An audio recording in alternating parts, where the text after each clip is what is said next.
सिवान के मतगणना केंद्र से एक बड़ी खबर निकल कर के सामने आई है और अभी वह खबर निकल कर सामने उस वक्त आई जब ओम प्रकाश यादव जो बीजेपी के उम्मीदवार हैं वो मतगणना केंद्र से बाहर आए तो उन्होंने बताया कि 300 कुछ मतों से हमारी पराजय हो गई है। यानी कि अवध बिहारी चौधरी का सिवान की सदर सीट पर कब्जा हो गया। एक बार फिर से यहां से आरजेडी ने अपना कब्जा जमा लिया है। हालांकि जिस तरीके से आज जो सुबह से जो परिणाम सामने आ रहे थे, सुबह में अवध बिहारी चौधरी आगे जा रहे थे, फिर बीच में दोपहर के करीब ओम प्रकाश यादव लगातार आगे जा रहे थे और शाम ढलते ही फिर से एक बार अवध बिहारी चौधरी आगे आ गए। उसके बाद से लगातार वो अपनी बढ़त बनाते गए और जब अंतिम यानी कि जब कुल मिलाजुला कर 36वें राउंड की समाप्ति जब हुई और ओम प्रकाश यादव जब बाहर निकले, जो बीजेपी के उम्मीदवार थे, वो लगभग 300 कुछ मतों के अंतर से चुनाव वो हार गए। हालांकि यहाँ पे हमारे साथ मौजूद हैं एटीएन लाइव के जो संपादक हैं कैलाश कश्यप, इनसे हम बात करेंगे कि ओम प्रकाश यादव अब निकल गए और लगभग जो है कि अब सामने आ चुका है सिवान सदर सीट का कि अवध बिहारी चौधरी ने अपना कब्जा जमा लिया। क्या माना जाए इसको कि देवेंद्र गुप्ता ने जो वोट काटा, रामेश्वर सिंह ने जो वोट काटा और कुछ वोट जो है एक और प्रत्याशी है बीच में, वो भी कुछ वोट ले लिए, तो क्या ये माना जाए कि कहीं ना कहीं ये लोग देवेंद्र गुप्ता और व्यासदेव प्रसाद को भी कुछ मत मिले हैं, इन लोगों के वजह से ओम प्रकाश यादव की हार हो गई?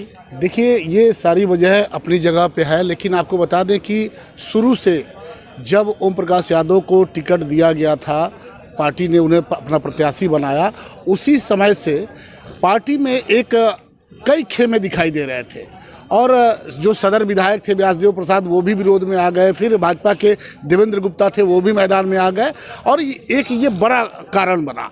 और सबसे बड़ा कारण ये बना कि चुनाव के दिन भाजपा खेमे में इतनी मायूसी थी जो चारों तरफ से हमेशा ये रहा है। पिछले काउंटिंग हॉल से थोड़ा सा रोकना चाहेंगे, कुछ लोग निकल करके आए हैं, आरजेडी के समर्थक हैं। क्या हुआ? ओम प्रकाश यादव आए हैं तो उन्होंने कहा कि हम चुनाव लूज कर गए, तो अब आप बता दीजिए कि आप लोग अवध बिहारी चौधरी के समर्थक हैं, कितने से जीत आप लोगों की हो गई? 2500 कुछ से 2500 कुछ, माने 2500 कुछ से बढ़त है या जीत है? क्योंकि ओम प्रकाश यादव बोले हैं कि 300 कुछ मतों से हमारी जीत नहीं, जीत हो गई। 50 वोट से जीत हो गई है और 150 जी हो चुकी है। मतलब कि अब परिणाम अनाउंस बाकी है, सर्टिफिकेट लोग हम ला रहे हैं, बस हो गया। अब बीच में हम थोड़ा सा अब सीधे ले चलते हैं ओम प्रकाश यादव के पास और उनकी बातों को सुनाते हैं कि उनका क्या कुछ कहना है। कितना है सर, क्या हुआ, कैसे क्या? देखिए, शहर से तो हम नगर देहाती क्षेत्र से जीते आए, लेकिन शहर में पोल परसेंटेज कम होने के कारण 378 वोट से डिफेम कर गया। 378 वोट से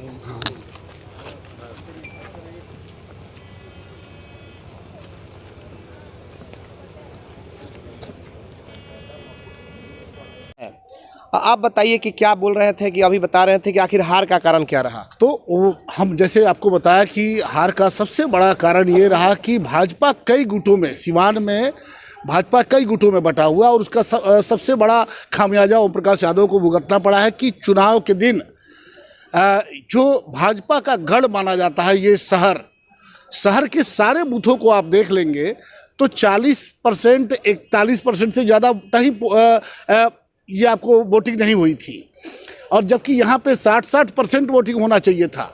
और इसका सबसे बड़ा कारण रहा कि भाजपा के जो कार्यकर्ता थे वो अपने वोटर को बूथ तक नहीं ले जा पाया। और यही हम लोगों ने देखा कि जब पूरे क्षेत्र का दौरा कर रहे थे, शाम को 5 बजे के बाद जो अवध बिहारी चौधरी का जो इलाका था, उधर हमें लगता है कि वो जो लाइनें लगी हुई थी वो 6:30 बजे के पहले समाप्त नहीं होंगी।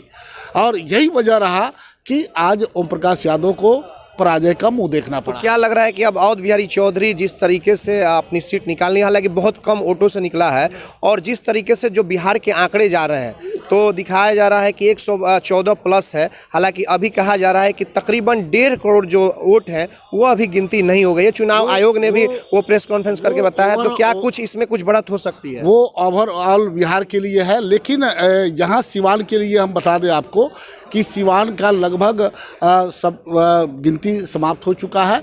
अवध बिहारी चौधरी उनके जो कार्यकर्ता हैं, अभी प्रशासनिक हमें कोई उस तरह की सूचना नहीं मिली है, लेकिन ओम प्रकाश यादव मायूसी के साथ उन्होंने अपना हार स्वीकार कर लिया है 300 कुछ वोटों से। वो उन्होंने कहा कि 378 वोट से हम चुनाव हार गए हैं। लेकिन वहीं राजद के जो पोलिंग एजेंट थे वो भी बाहर निकले, तो उनसे जब पूछा गया तो उन्होंने बताया कि वो लगभग 2500 से ज़्यादा वोटों से वो जीत चुके हैं। मतलब कि कुल मिला जुला करके हार तो तय है, ये तो तय है, ये फाइनल हो गया है कि ओम प्रकाश यादव ने अपनी हार स्वीकार कर ली है और वो थोड़ी देर पहले अभी यहाँ से निकले हुए हैं। लेकिन भाजपा के लिए ये समीक्षा करने की ज़रूरत है कि आखिर ओम प्रकाश यादव की हार कैसे हुई। आपको बता दें कि दोनों प्रत्याशी, चाहे अवध बिहारी चौधरी हों या ओम प्रकाश यादव हों, दोनों की प्रतिष्ठा दांव पे थी और दोनों के लिए ये माना जाता था कि अगर दोनों में से एक कोई भी हारता है तो शायद अगला चुनाव उसके लिए भारी पड़ने वाला था। अगर अवध बिहारी चौधरी चुनाव हार जाते तो उनके लिए भी बहुत मैंने यह भी निकाला जाए कि यादव के जो नेता हैं आज भी अवध बिहारी चौधरी है और सिवान में MY समीकरण पूरी तरीके से बरकरार है। कहीं दो राय नहीं है कि आज भी यादवों के सर्वमान्य नेता अगर कोई है तो वो अवध बिहारी चौधरी हैं। और बिल्कुल माई समीकरण, आपको बता दें कि इसी माई समीकरण के बदौलत 15 साल तक राजद ने बिहार पे राज किया था और ये माई समीकरण सिवान से ही टूटा था।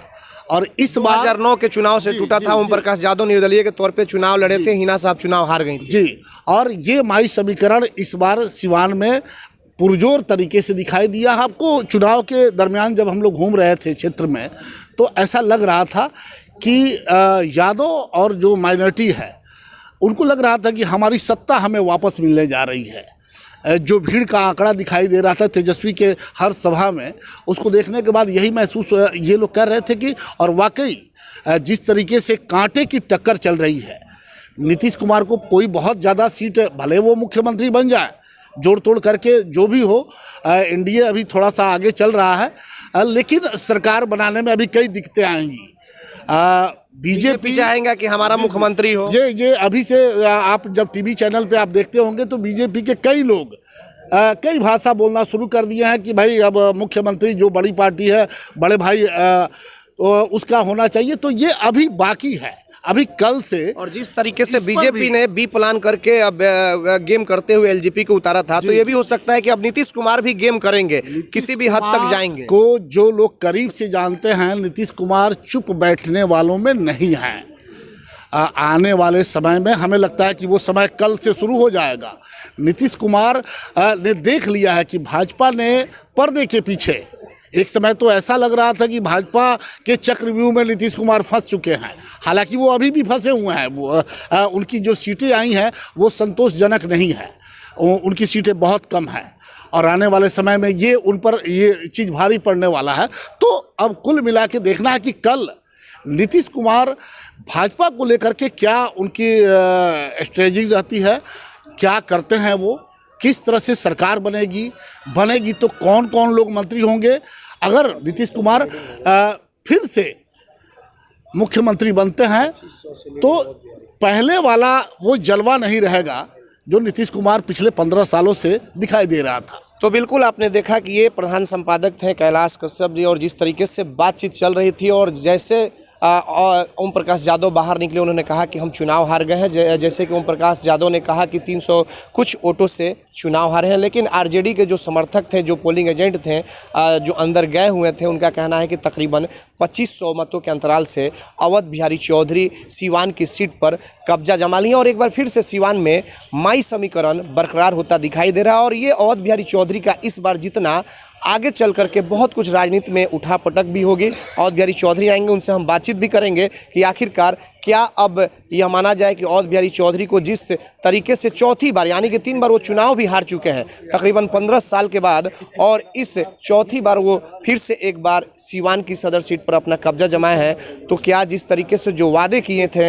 लोगों के बीच जाकर के जो दावा किया था, वो अपने दावों पर किस तरीके से और कितने खड़े उतर पाते हैं, यह तो अब आने वाला वक्त ही बताएगा। हमारे सहयोगी नजर आलम के साथ Chandan Kumar, ATN live DAV Siwan.